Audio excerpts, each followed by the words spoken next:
Jason Parker wanted to be famous on the internet. He was 23 years old and lived in a small town where nothing exciting ever happened. Each day he watched other people get thousands of likes for their videos while his own posts got almost no attention. This made him angry and sad at the same time. Jason had tried many things to get famous online. He danced in funny ways. He told jokes. He even tried eating weird food combinations like pickles with ice cream. Nothing worked. People just did not seem to care about him or what he did. One day, Jason was walking home from his job at the gas station. He felt mad because his boss had yelled at him again. As he turned the corner, he saw a small brown dog tied to a bike rack outside the grocery store. The dog had soft, floppy ears and kind eyes. It wagged its tail when it saw Jason coming. Jason looked around. No one was watching him. A new idea came into his mind. He had seen videos of people doing mean things getting lots of views. Maybe this was his chance to finally be noticed. He took out his phone and started filming himself. The small dog looked up at Jason with trust in its eyes. It did not know what was about to happen. Jason smiled at the camera and then did something terrible. He kicked the dog in its side. Not hard enough to really hurt it badly, but enough to make the poor animal cry out in pain and fear. The dog tried to run away, but it was tied to the bike rack and could not escape. It cowered and shook as Jason laughed and kept filming. The whole thing took less than 10 seconds. Jason stopped the video and walked away feeling excited about all the views he would get. That night, Jason sat in his small apartment and uploaded the video. He added words saying this was how to get a dog to listen to you. He used laughing faces to make it seem like a joke. Then he waited to see what would happen. By morning, the video had spread all over the internet. Some people laughed, but most were very angry. They called Jason mean names and said he should be punished. But Jason did not care what they said because his follower numbers were going up fast. For the first time ever, his phone kept making sounds as more and more people found his page. Jason went to work that day feeling like he had finally made it. His boss could yell all he wanted, but soon Jason would be an internet star making money from his videos. He might even be able to quit his job at the gas station. He smiled thinking about how one little kick had changed everything. What Jason did not know was that the small brown dog was named Buddy, and Buddy belonged to someone who would not find the video funny at all. Someone who lived at the edge of town and kept to himself. Someone who loved that little dog more than anything else in the world. While Jason was celebrating his new fame, a woman named Sarah was scrolling through her phone during her lunch break. Sarah gasped when she saw the video of Buddy being kicked. She knew that dog. It belonged to her neighbor, Michael Reeves. Sarah and Michael did not talk much, but she knew he was a quiet man who had moved to town after leaving the military. The only time she ever saw him smile was when he was with his dog. Sarah felt sick watching the video. She saved it to her phone and decided she would show it to Michael when she got home from work. Someone needed to tell him what had happened to Buddy while he was inside the grocery store. Someone needed to make sure the man who kicked Buddy did not get away with it. Michael Reeves lived alone in a small house at the end of Pine Street. He did not talk to many people in town. Most days he worked in his garage fixing motorcycles, then took long rides on his own bike, a sleek black machine that made almost no noise when he drove it. The only company Michael seemed to want was his dog Buddy. Sarah knocked on Michael's door that evening after work. She felt nervous about showing him the video, but knew it was the right thing to do.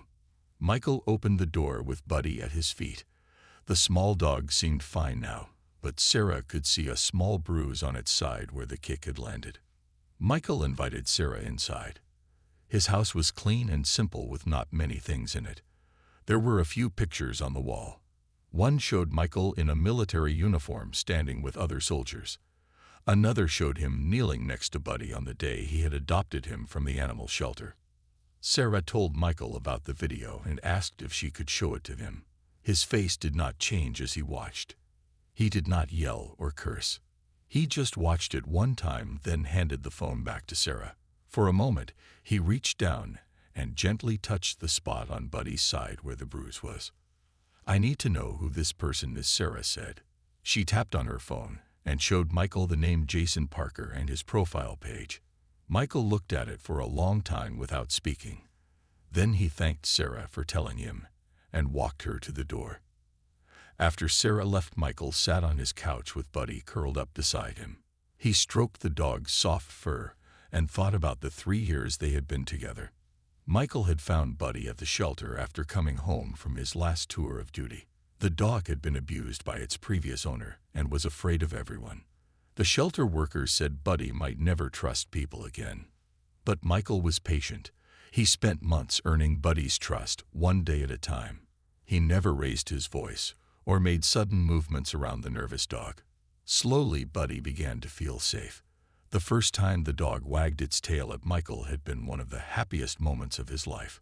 Now someone had hurt Buddy for fun, had made the dog feel afraid again, had laughed while doing it.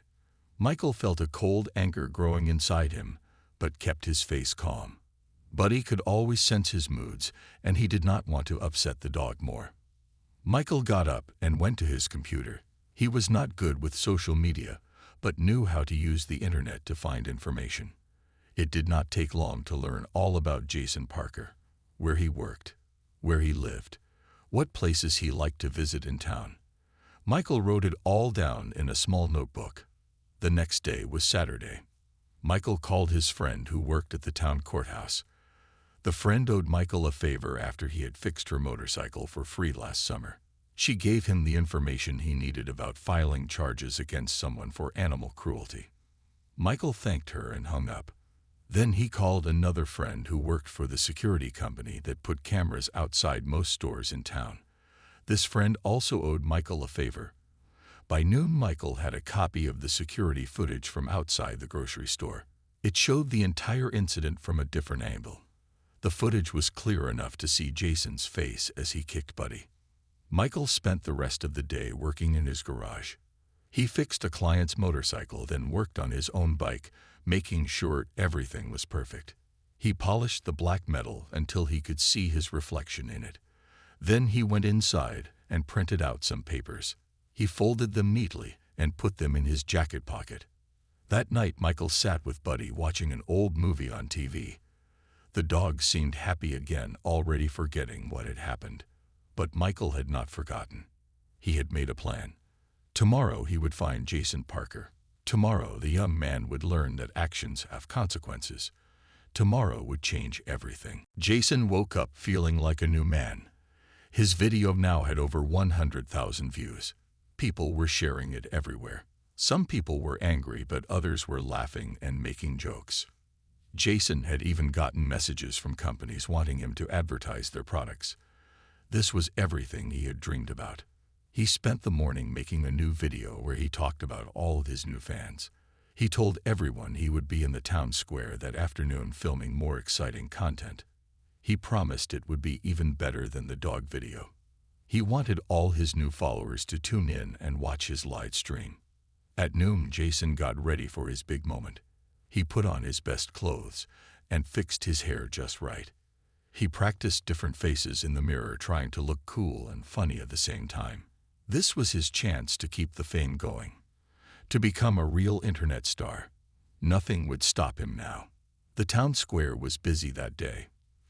People were shopping and eating at the outdoor tables of the small cafes. Children played by the fountain while parents watched. Jason set up his phone on a small stand so he could film himself walking around and talking. He began his live stream with a big smile. "Hey everyone, it's me, Jason, the dog kicker," he said, laughing at his own joke. "I'm here to make a new video for all my fans. Today I'm going to try something even crazier than last time. Keep watching to see what happens." Some people in the square looked at Jason with angry faces. They had seen his video and did not think it was funny. A mother pulled her children away from him. An old man shook his head sadly. But Jason did not care. He was too excited about all the people watching his live stream.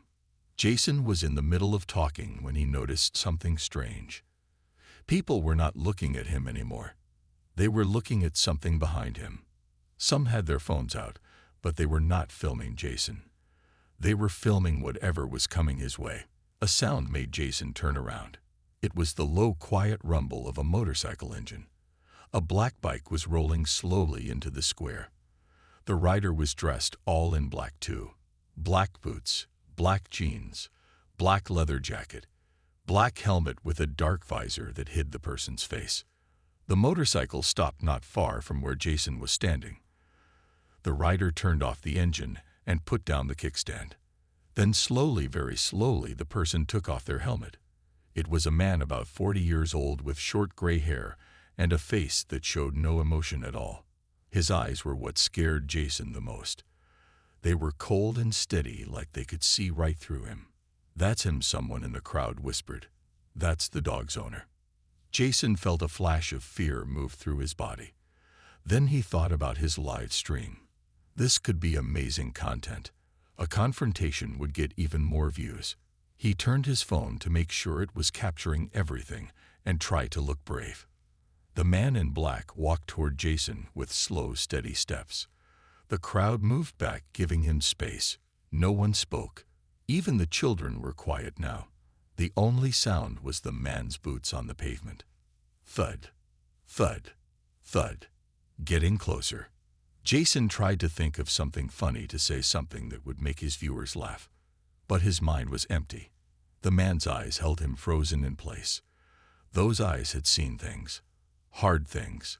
They were not the eyes of someone who would find a dog being kicked funny. The man stopped right in front of Jason. He was not very tall, but seemed to fill the entire square with his presence. Up close, Jason could see a name on the man's jacket. It said Reeves. The man looked at Jason for a long moment, then spoke in a quiet voice that somehow everyone could hear.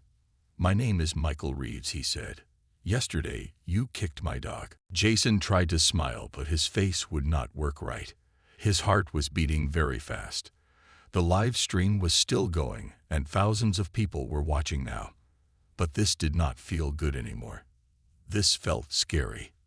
"I was just making a joke," Jason said. "It was for fun. The dog is fine.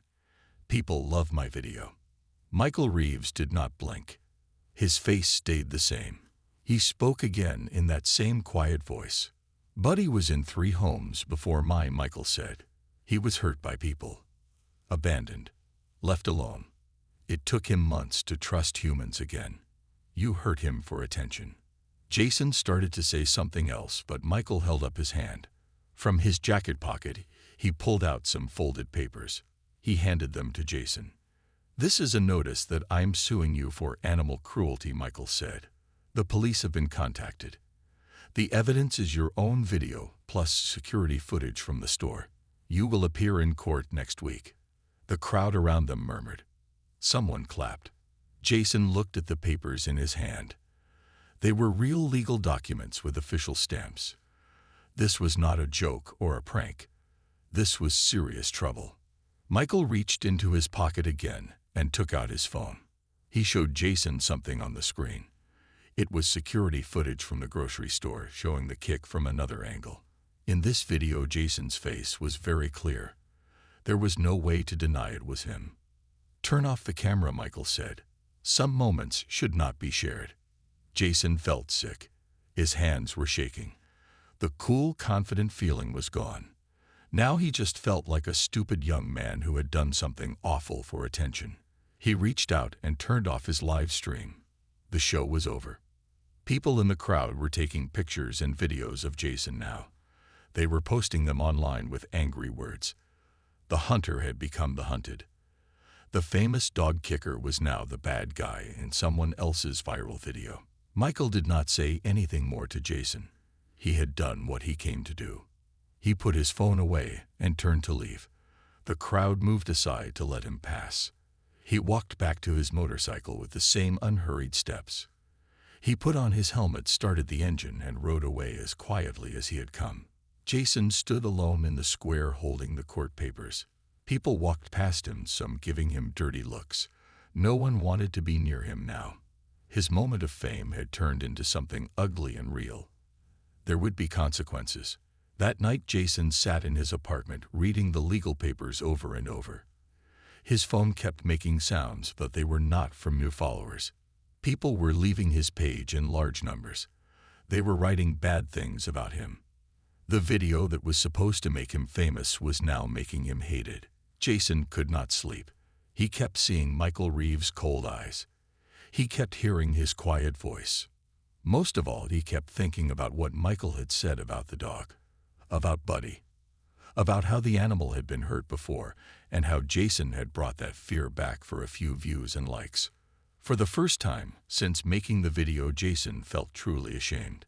Not because he was in trouble, but because he had hurt a living thing that had already suffered enough. He had never thought about the dog as a real animal with feelings. It had just been a prop for his video, a way to get attention. Morning came and Jason had to go to work. His boss had seen the video too. As soon as Jason arrived, the boss called him into the office. The gas station did not want someone who hurt animals working for them. Jason was fired on the spot. No second chance, no explanation. Just get out and don't come back. Walking home, Jason felt like everyone was watching him. A car honked, and the driver yelled "dog kicker" out the window. A group of teenagers pointed at him and laughed. His 15 minutes of fame had turned into something much worse. He was infamous now, and it was only beginning. Michael Reeves went home after the confrontation in the town square. He did not feel happy or satisfied. He did not feel anything at all. He had done what needed to be done. Now he would let the law handle the rest. Buddy was waiting at the door, wagging his tail, happy to see his human come home. Michael knelt down and let the small dog lick his face. The bruise on Buddy's side was already fading. Dogs forgive so easily, Michael thought. People should learn from them. The phone rang. It was a news reporter wanting to talk about the video and what had happened in the town square. Michael said no thank you and hung up. Then more calls came. More reporters. More people wanting him to share his story. Michael turned off his phone. He did not want attention. He only wanted justice for Buddy. That evening, Sarah came by again. She had seen videos of what happened in the square. People were calling Michael a hero for standing up to Jason. The story was spreading beyond their small town. It was becoming national news. "I don't want to be famous," Michael told Sarah. "I just want people to know they can't hurt animals and get away with it." Sarah nodded understanding. She had brought dinner for Michael and treats for Buddy. They sat on the porch watching the sun go down, talking quietly about other things. It was nice to have company, Michael thought. Maybe he had been alone too long. The next day, Michael went back to his normal life. He fixed motorcycles in his garage. He took Buddy for walks. He tried to ignore the people who wanted to take his picture or ask him questions. Fame was Jason's goal, not his. Meanwhile, Jason Parker was learning hard lessons about consequences. The animal control officers came to his apartment with questions. The police called wanting him to come to the station. His landlord said many tenants had complained about living next to someone who hurt animals. Jason might have to move out. Worst of all was the internet. The same people who had given Jason views were now attacking him. They found his address and phone number. They sent him scary messages. They called him awful names. They wanted him to suffer like the dog had suffered. Jason tried to make a new video saying he was sorry, that he had made a mistake, that he had learned his lesson. But no one believed him. They said he was only sorry because he got caught, because he was in trouble, not because he truly cared about what he had done. The court date was set for the following Tuesday. Jason had no money for a lawyer. He would have to defend himself against the animal cruelty charges. The evidence against him was strong. His own video, the security footage, witnesses who had seen it happen. It did not look good for Jason. The weekend came and Jason did not leave his apartment. He was afraid of what people might do or say to him. He ordered food to be delivered, but even the delivery person gave him a dirty look when they saw his name. There was no escaping what he had done. On Sunday morning, someone knocked on Jason's door. He was afraid to answer it. Many angry people had come by in the last few days, but the knocking continued. Finally, Jason looked through the peephole. It was a woman he did not know. She looked harmless enough. Jason opened the door, a little bit keeping the chain on. The woman introduced herself as Maria Lopes. She ran the animal shelter at the edge of town. She had seen the video and what had happened in the square. She was not there to yell at Jason or threaten him. "The judge in your case called me," Maria said. "You will probably be ordered to do community service. I want to offer you a place to do that service. At my shelter, working with the animals." Jason was surprised. Why would she want someone like him around animals? Maria seemed to read his mind. "People can change," she said. "I see it every day with the animals we rescue. Even the most hurt and angry ones can learn to trust again. Maybe the same is true for humans. Maybe you need a second chance too." Jason did not know what to say. A second chance seemed like more than he deserved. But Maria left her card and told him to think about it. The offer would be there after his court date if he wanted it. That night, Jason lay awake thinking about everything that had happened. How one bad choice had changed his whole life. How he had hurt an innocent animal for something as meaningless as internet fame. How the consequences kept coming one after another. And now this strange offer of redemption from a woman who had every reason to hate him. For the first time since it all began, Jason felt something new. Not fear, not shame, but hope. A small, quiet hope that maybe this was not the end of his story. Maybe there was a way to make things right. Not to erase what he had done, but to become someone better because of it. Tuesday came and Jason went to court. It was a small room with wooden benches and bright lights. The judge was an older woman with silver hair and serious eyes. She looked at Jason over her glasses, as if measuring what kind of person he was. Michael Reeves was there sitting quietly in the back row. He did not look at Jason. He just waited for the proceedings to begin. A few other people from town were there too. Some reporters sat in the corner with their notebooks ready. The case did not take long. The evidence was shown. Jason's video. The security footage.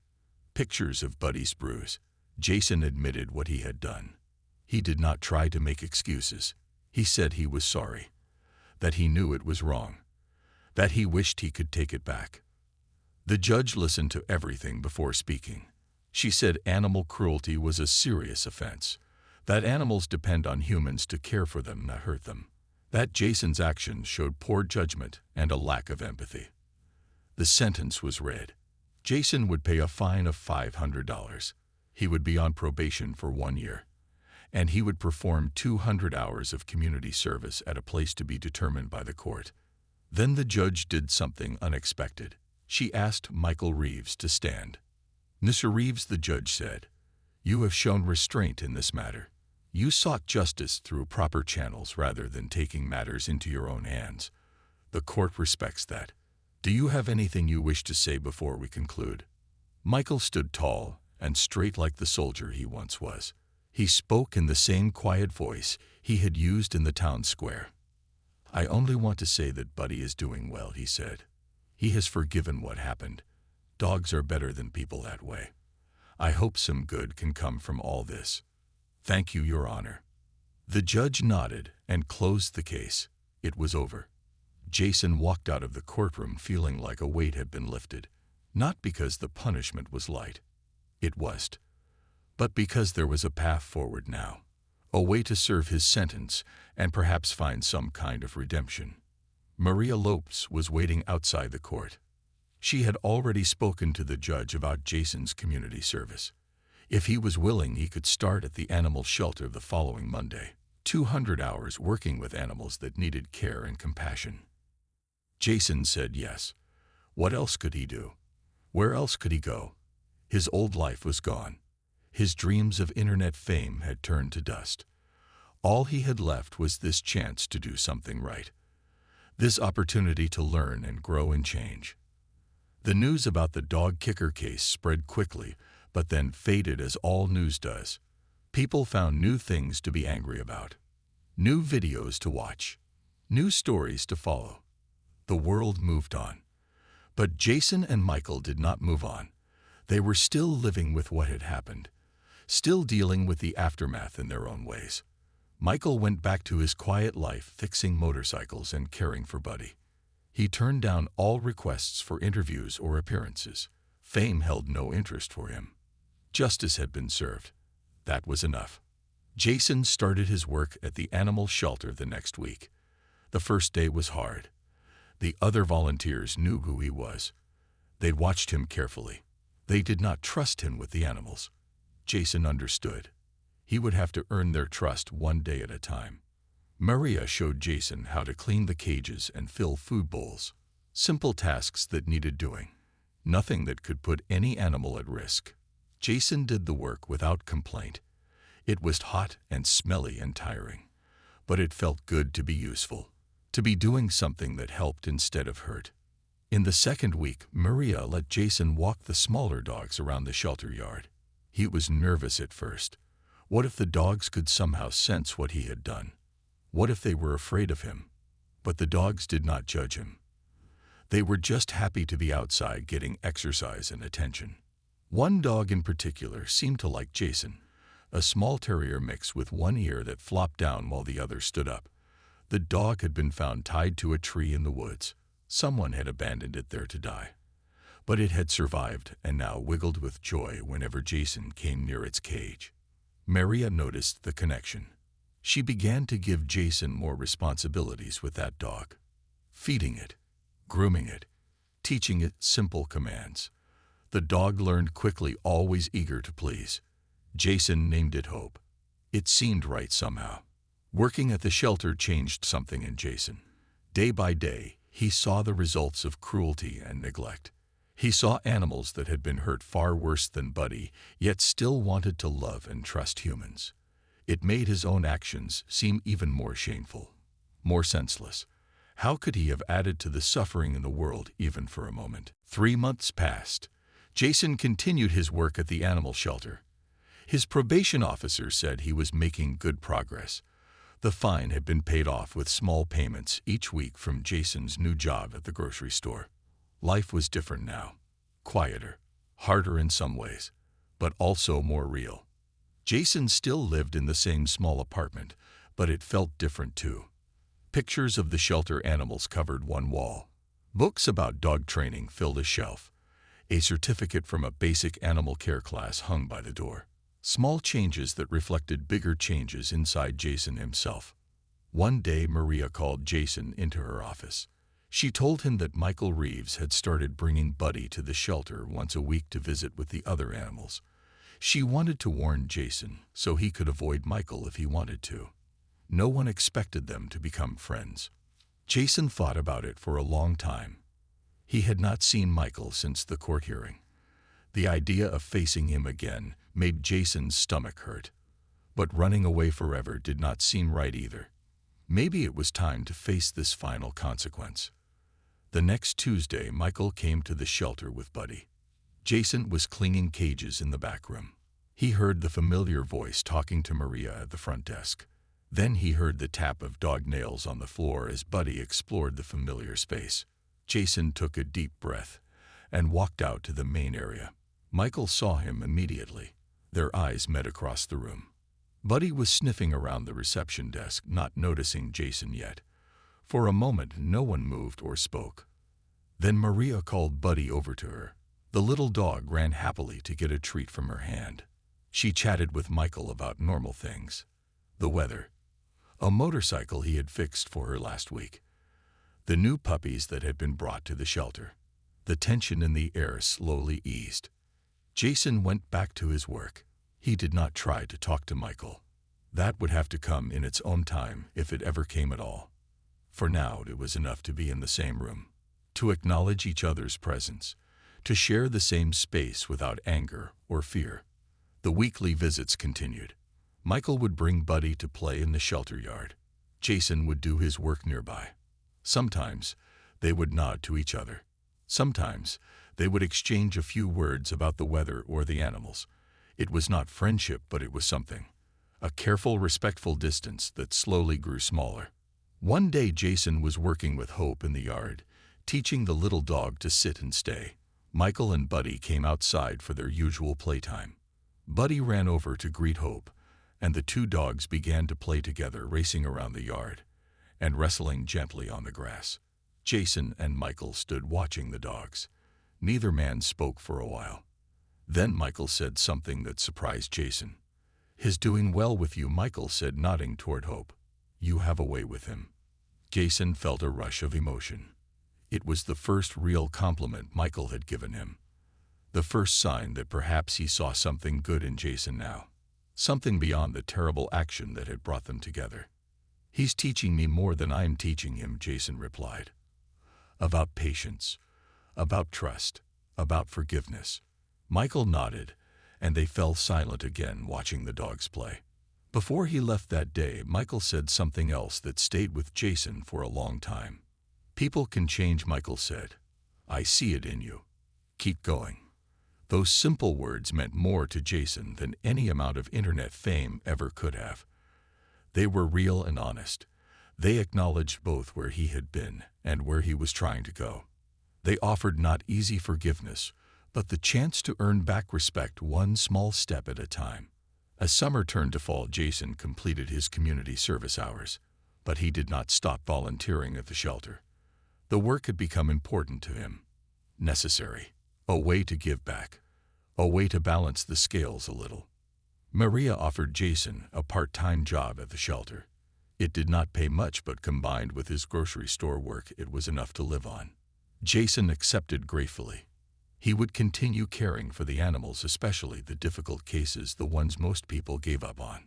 He understood them now in a way he never could have before. Hope was still at the shelter. No one had adopted the little dog with the funny ears. Jason began to think about taking Hope home with him, about making that commitment, about being responsible for another living thing. It was a big step, but maybe he was ready for it. 1 year after the incident, Jason stood in the town square. It was a bright fall day with colored leaves falling from the trees. He was not alone. Maria and several other shelter workers stood with him. They had tables set up with pictures of animals needing homes. It was adoption day at the shelter. Jason had organized the event himself. He had made posters and put them up around town. He had talked to local businesses about donating supplies. He had even gone on the local radio station to talk about the importance of adopting shelter animals. People came throughout the day to look at the pictures and ask questions. Some remembered Jason as the dog kicker from the video. They were surprised to see him now helping animals. Their surprise did not bother Jason. He understood it. He had been surprised by his own journey too. In the afternoon, a familiar black motorcycle pulled into the square. Michael parked and walked over to the shelter tables. Buddy trotted alongside him on a leash. The little brown dog looked happy and healthy. No sign remained of what had happened a year ago. Michael spoke with Maria for a while, then came over to where Jason was sitting with Hope. The two dogs greeted each other like old friends. Michael looked at the adoption event setup and nodded his approval. "Good work," he said to Jason. "How many adoptions so far?" 7, Jason replied. "And more people are coming to the shelter tomorrow to meet the animals." Michael nodded again. He seemed about to say something else when a woman approached the table. She was looking at the picture of a big shaggy dog that had been at the shelter for months. No one wanted it because it was old and moved slowly, but the woman seemed interested. Jason introduced himself and told her about the dog. Its name was Bear. It was 8 years old and very gentle. It loved to lie in the sun and have its ears scratched. It was good with children and other animals. Jason spoke with real knowledge and care. This was not an act or a performance. This was his life now. The woman asked many questions. Jason answered them all honestly. Yes, Bear would need regular medication for its joints. Yes, it moved slowly. Yes, it might only live a few more years. But those years could be good ones filled with love and comfort. To Jason's surprise, the woman filled out the adoption papers for Bear. She had been looking for an older dog, she said, one that matched her own slower pace, one that needed a quiet, loving home for its final years. She would come to the shelter tomorrow to meet Bear and finalize everything. After she left, Jason felt a wave of happiness wash over him. Bear had been waiting so long for a home. The old dog deserved a good ending to its story. Now it would have one. That mattered more than any number of views or followers ever could. Michael had watched the whole interaction. He saw the genuine care in Jason's face when he talked about the old dog. He heard the honesty in his voice. This was not the same young man who had kicked Buddy for attention. This was someone different. Someone better. Before leaving, Michael did something unexpected. He reached out and shook Jason's hand. It was a simple gesture, but it meant everything. A recognition. An acknowledgement. Perhaps even the beginning of forgiveness. That evening, as Jason was packing up the tables and chairs, Michael returned to the square. This time he was alone without Buddy. He helped Jason load everything into Maria's van. Then he asked if Jason wanted to get coffee at the small cafe across the street. They sat at an outdoor table as the sun began to set. Neither spoke much at first. Then Michael told Jason about his time in the military. About the things he had seen and done. About coming home and feeling lost until he found Buddy at the shelter. "I made mistakes too," Michael said. "Things I wish I could take back. But all we can do is try to be better today than we were yesterday." Jason nodded, understanding now in a way he never could have before. Everyone had a story. Everyone had regrets. Everyone was trying to find their way from who they had been to who they wanted to be. When they finished their coffee, Michael made an offer that surprised Jason. There was a small apartment above Michael's garage. It had been empty for years. Michael had been thinking about renting it out. Would Jason be interested? Jason thought about it. About living close to the man whose dog he had hurt. About seeing Michael every day. About the constant reminder of his worst moment. But also about the chance for a fresh start. A new chapter. A different kind of life. "Yes," Jason said. "I would like that very much." They shook hands again. This time it felt like the beginning of something. Not friendship exactly. Not yet. But the possibility of it. The foundation for it.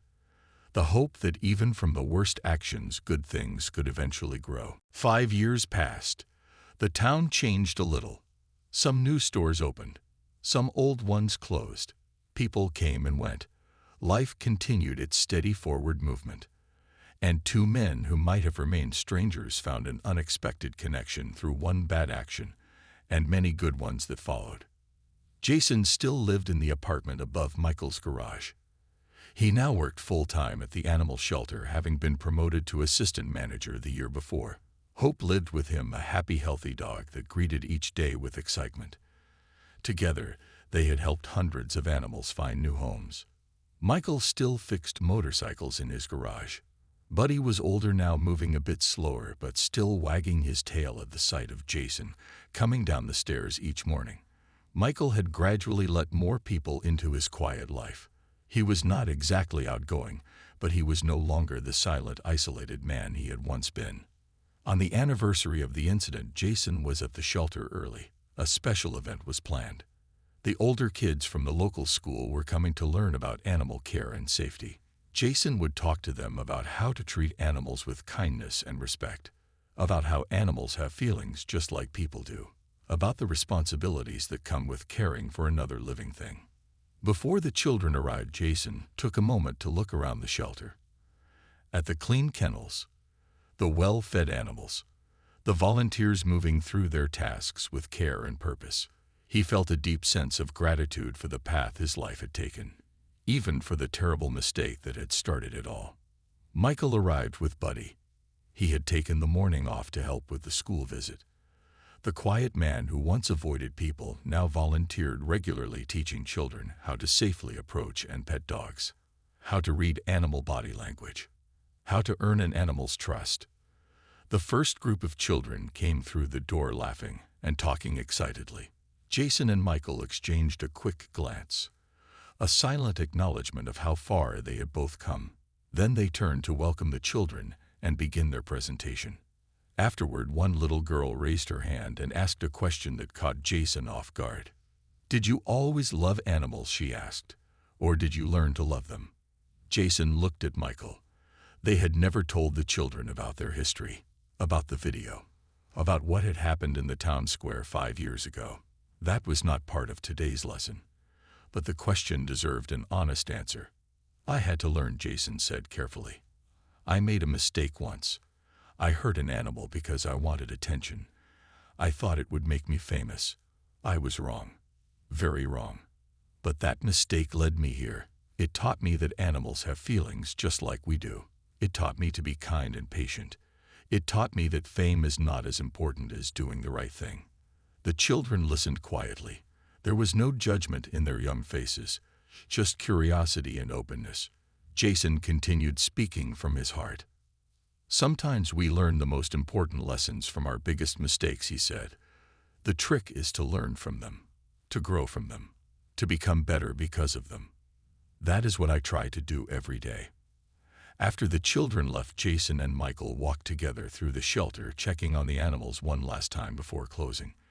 Buddy and Hope trotted along beside them, two dogs who had changed the course of many lives. Outside, the sun was setting. Another day was ending. Michael looked at the younger man who had once been his enemy and was now something like a friend. "You did good today," he said. Those kids were listening. Jason nodded, feeling that familiar mix of pride and humility that had become his constant companion. He had done much good in the past 5 years. He had helped many animals and people. But he never forgot where his journey had started. He never pretended to be perfect. He just tried each day to be better than the day before. Later that evening, Jason sat on the steps of the garage apartment with Hope beside him. He was looking at his phone, but not at social media. He was looking at pictures of the animals still waiting for homes at the shelter, thinking about how to help them, planning the next adoption event, focusing on what truly mattered.